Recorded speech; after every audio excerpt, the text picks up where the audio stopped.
Driverly.com, unlimited drama series. The sound of Janelle's laughter drifting from our kitchen window should have been music to my ears. Instead, it felt like nails on a chalkboard. I slid out from under my beat-up Ford pickup, wiping grease off my hands with an old rag, and glanced toward the house. Through the yellow glow of our kitchen light, I could see my wife of 18 years, gesturing animatedly, her phone pressed to her ear, at 2:47 a.m. "Real dedicated employee," I muttered, grabbing my toolbox. "Working late again." Her phone sat on my workbench, where she'd left it earlier, screen lighting up with a cascade of notifications. I shouldn't have looked. Any decent husband would have respected his wife's privacy. But something about that particular laugh, the one she used to save for me, made my gut twist. The first text made my blood run cold. "Can't wait to see you tomorrow night. Wear the red dress." The second one included a photo that made my hands shake. Janelle in a cocktail dress I'd never seen. Russell Baird's hand resting possessively on her thigh. Russell Baird, her boss. The sleazy executive who'd been mentoring her for the past 6 months. I'm Trent Mallory, 46 years old, and I've spent the last 20 years building bridges and fixing what's broken for a living. Structural engineer by trade, problem solver by nature. But staring at that photo, I realized some things can't be fixed. They can only be demolished. "Well," I said to the empty garage, "looks like it's demo day." The next morning, Janelle floated around our kitchen like she was auditioning for a breakfast cereal commercial. She hummed while making coffee, actually hummed, and kept checking her reflection in the toaster. "You're up early," she said, not quite meeting my eyes. "Couldn't sleep, kept hearing noises." She froze for just a second. "Noises?" "Yeah, sounded like someone laughing around 3 in the morning. "Oh." She busied herself with her makeup compact. "Probably the TV. I had trouble sleeping too." I nodded, sipping my coffee. "Must have been a really funny show. You were cracking up." Janelle's hand trembled slightly as she applied lipstick, a shade I'd never seen before. Red, just like Russell had requested. "I have to run," she said, grabbing her purse. "Big presentation today."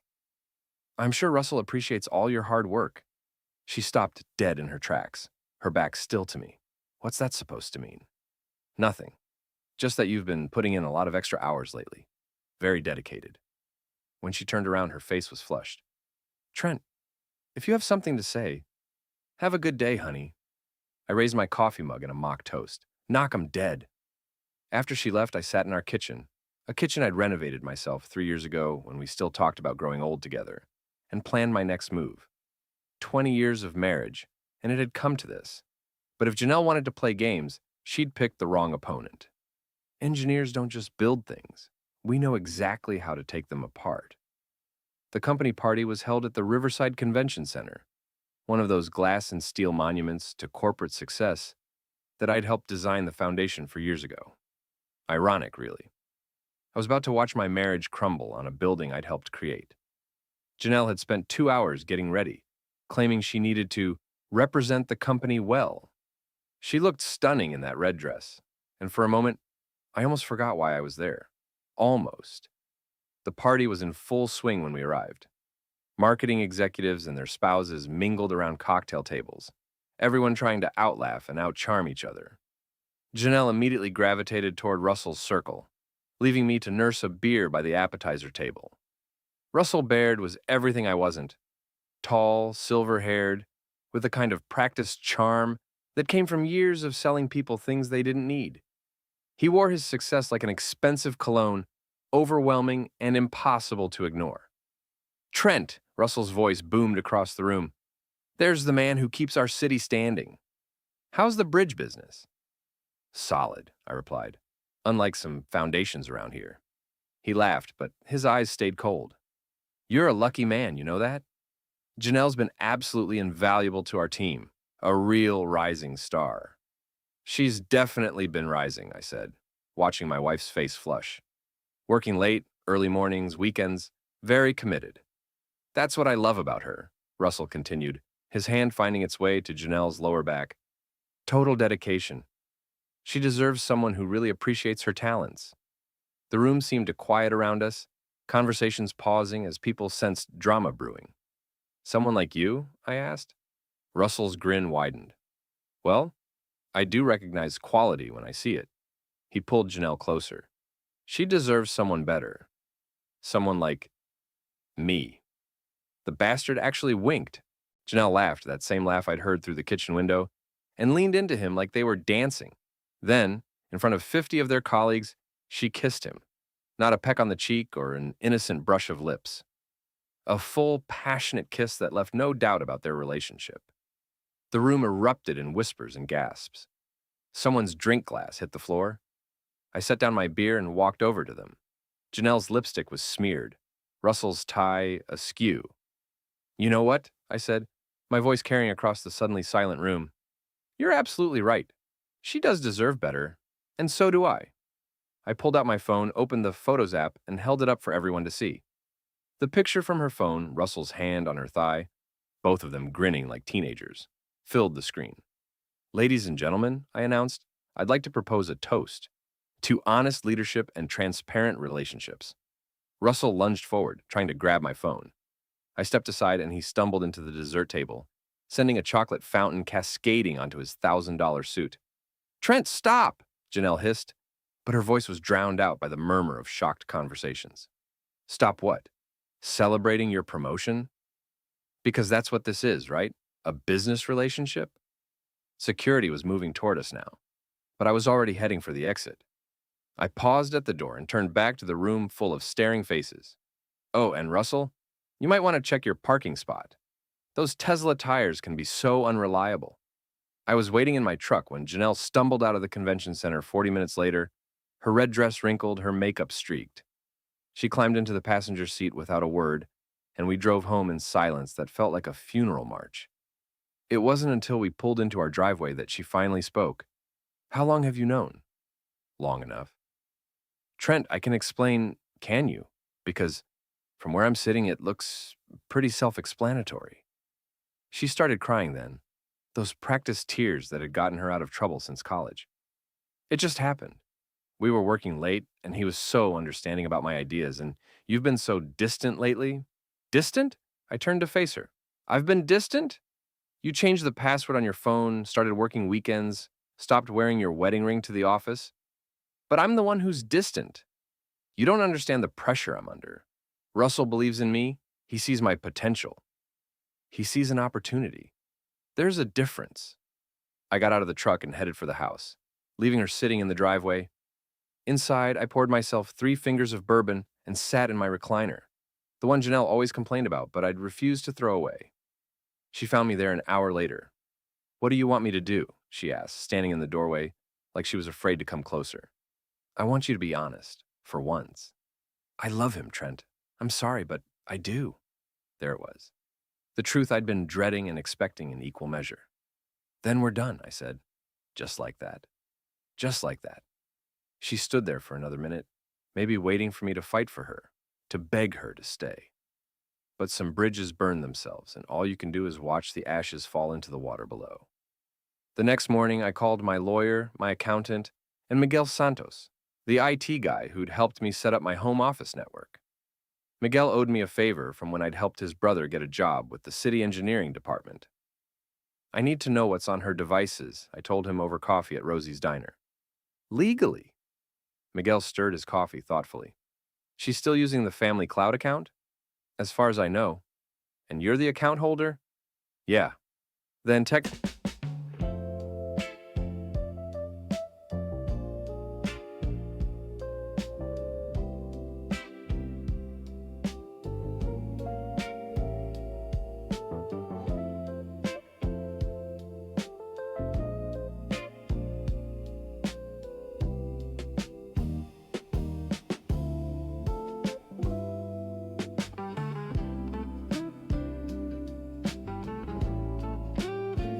anything backed up to that account is fair game, especially if you're filing for divorce.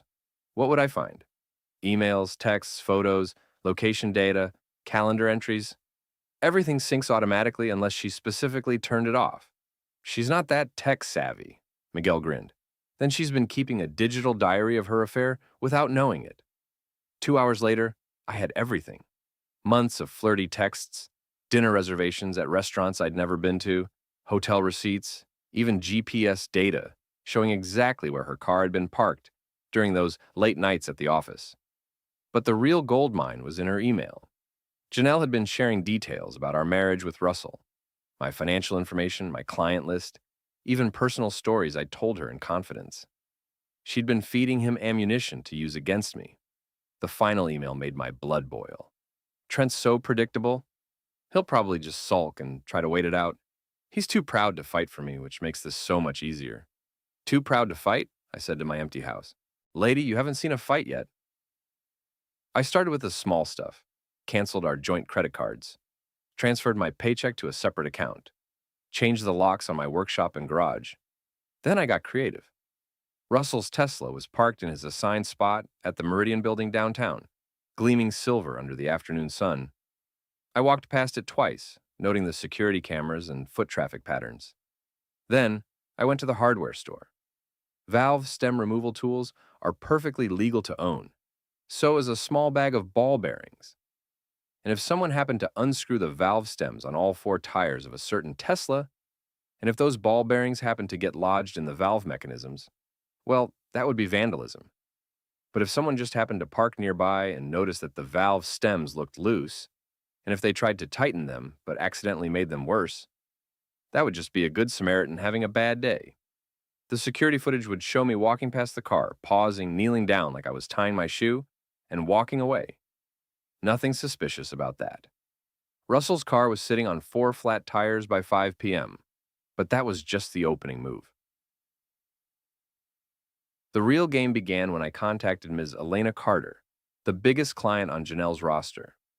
Carter Industries was worth about $2 million a year to Russell's firm, and Elena Carter was known for her strict moral standards.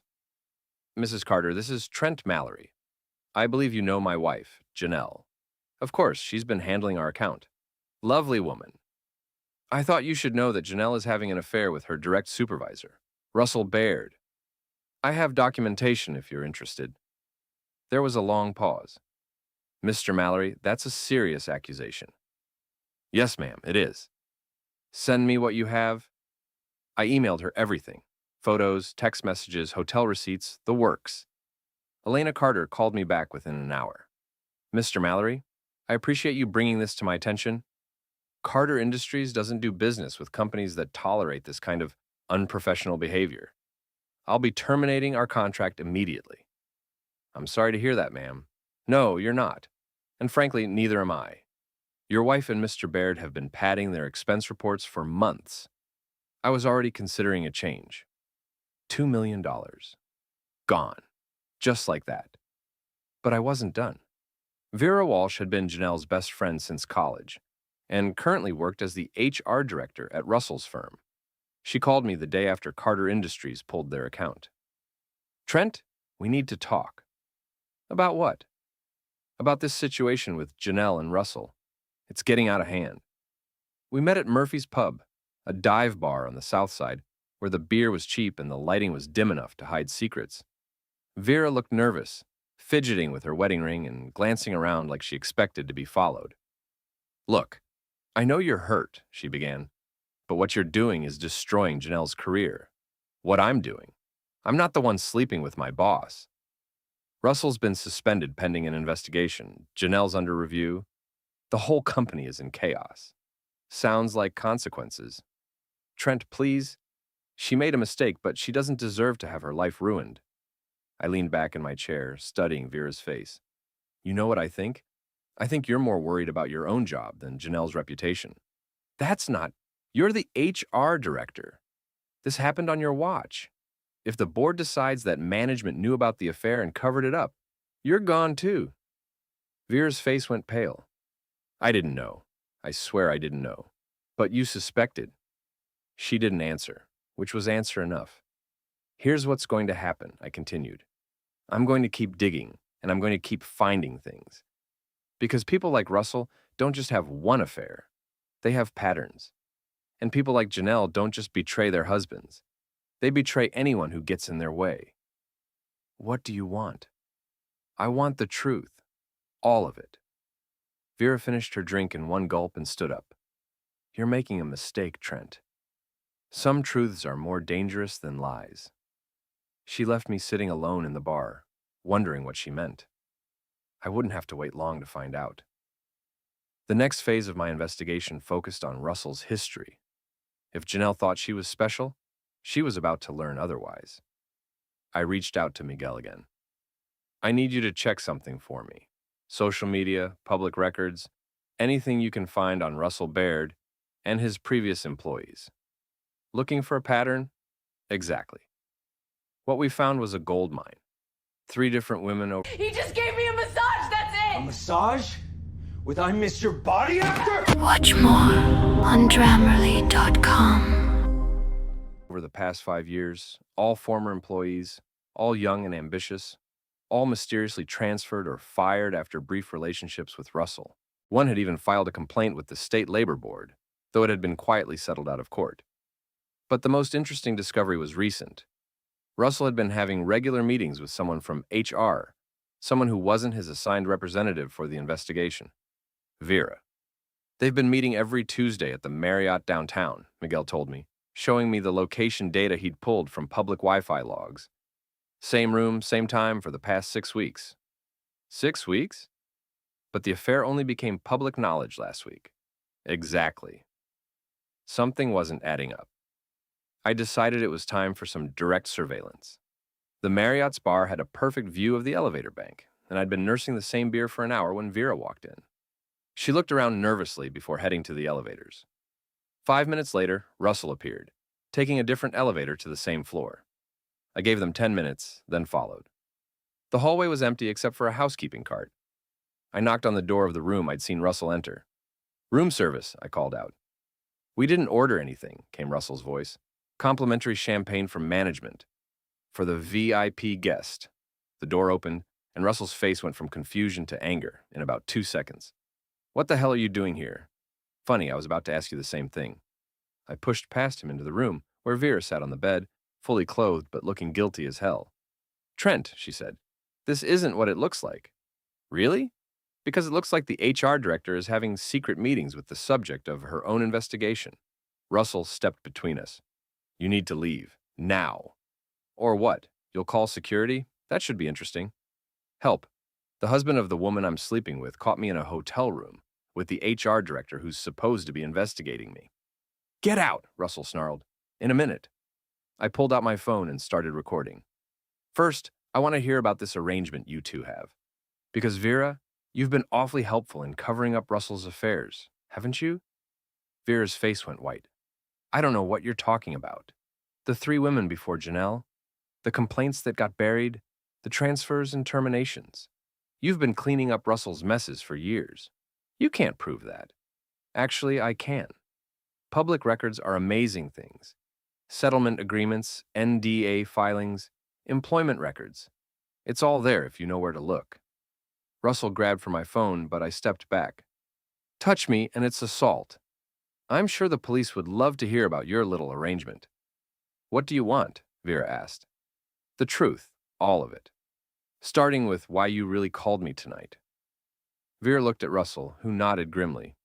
"We're trying to contain the damage," she said. "If this investigation goes public, it won't just be Russell and Janelle who get hurt. The whole company could go down. And your job with it." "Yes. So, you want me to back off? Stop digging. Let it all blow over." "We're prepared to make it worth your while," Russell said. "A generous settlement. Enough to start over somewhere else." I laughed. "You want to buy me off? With what? The money you stole from expense accounts? The profits from contracts you secured by pimping out my wife? That's not—" "Here's a counteroffer," I interrupted. "You resign, both of you, today.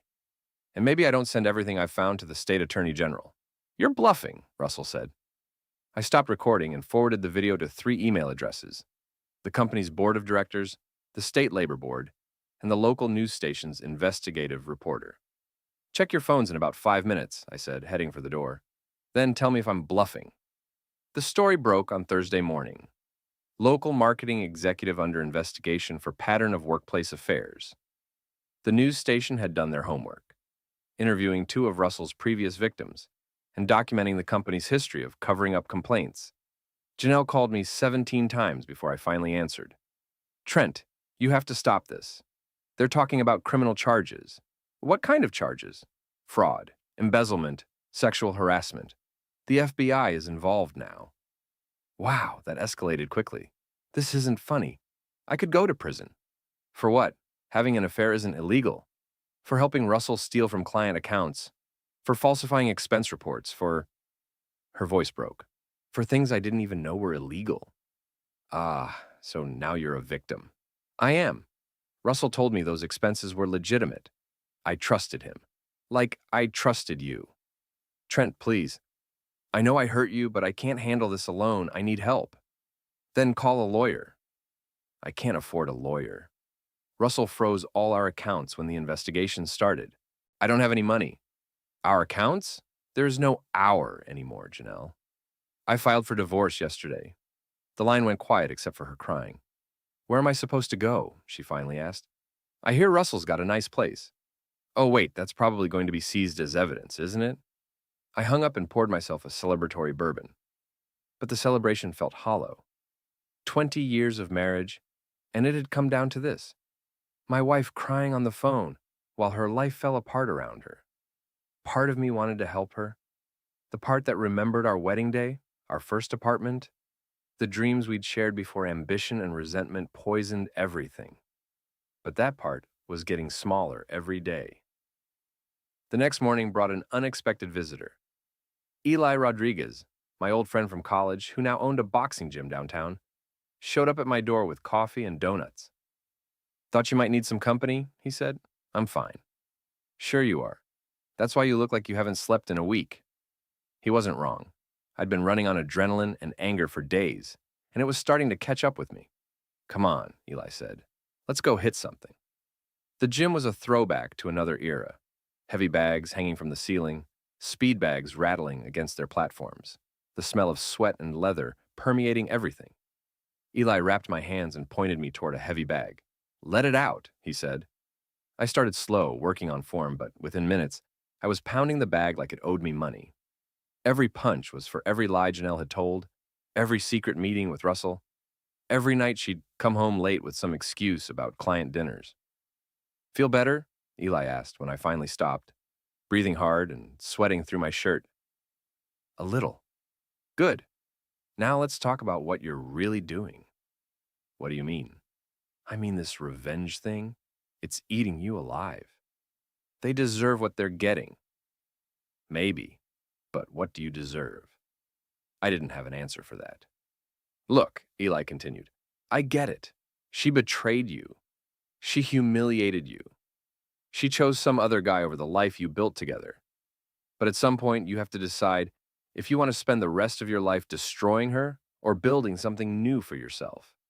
It's not that simple, isn't it? You've already won, Trent. Her career is over. Russell's going to prison. Their whole world is collapsing. What more do you want? I want them to understand what they took from me. And if they never do? If they're too selfish or too stupid to ever get it? Then what? I didn't answer, but I thought about his words all the way home. The answer came to me that evening when Vera showed up at my door. She looked like she'd aged 10 years in the past week. Hollow-eyed, pale, wearing a sweatshirt and jeans instead of her usual business attire. Can I come in? Depends. Are you wearing a wire? No, I just want to talk. I let her in, but I kept my distance. Trust was a luxury I couldn't afford anymore. I resigned today, she said, settling into Janelle's favorite chair. Effective immediately. Smart move. Russell's been arrested. Wire fraud, conspiracy, sexual harassment. He's looking at 20 years. And Janelle? She's cooperating with the investigation, testifying against Russell in exchange for immunity. I felt a stab of something, not quite satisfaction, not quite pity. So she's throwing him under the bus. Can you blame her? He used her, Trent.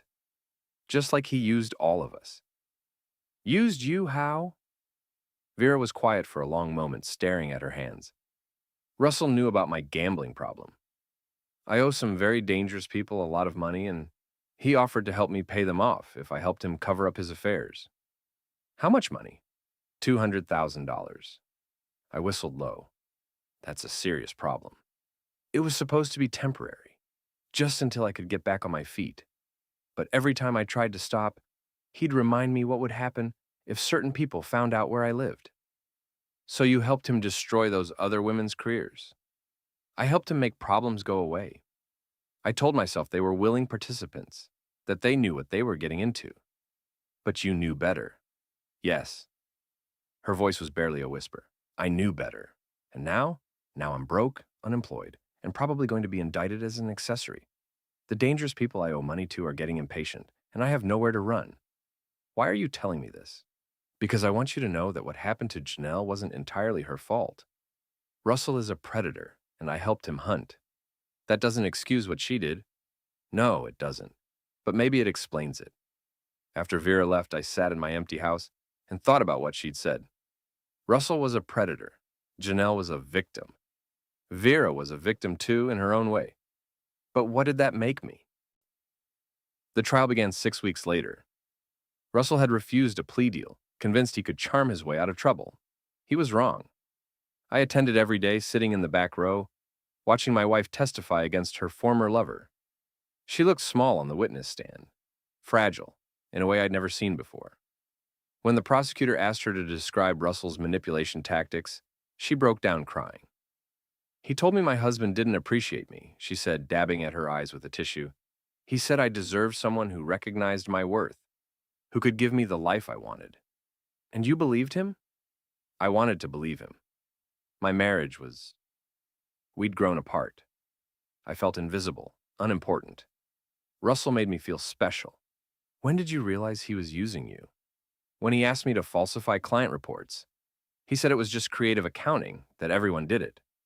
But when the investigation started, he threw me away like garbage. Told me I was on my own. Russell's lawyer tried to paint Janelle as a willing co-conspirator, but the evidence was overwhelming. Text messages showing Russell pressuring her to alter documents. Financial records proving he'd been skimming from client accounts for years. Testimony from his previous victims establishing a clear pattern of predatory behavior. The jury deliberated for less than 3 hours. Guilty on all counts. Russell was sentenced to 18 years in federal prison. As they led him away in handcuffs, he looked directly at me and mouthed the words, "This isn't over." But it was. For him, anyway. Janelle and I met for coffee the day after the sentencing. She'd lost weight during the trial, and there were lines around her eyes that hadn't been there before. She looked older, sadder, but somehow more real than she had in years. "Thank you," she said, "and for what? For not destroying me completely. You could have. I know you could have. You destroyed yourself, Janelle. I just documented it." "Fair enough." She stirred her coffee absently. "I'm moving back to Ohio. My sister offered me a job at her real estate company." "That's good. Fresh start." "What about you? What about me? Are you going to be okay?" It was a strange question coming from the woman who'd betrayed me, but I could see genuine concern in her eyes. "I'm working on it," I said. "Trent, I know this doesn't mean anything now, but I am sorry for all of it. You deserved better." "Yeah, I did." She reached across the table and touched my hand briefly. "I hope you find it. Someone who appreciates what a good man you are. Take care of yourself, Janelle. You too."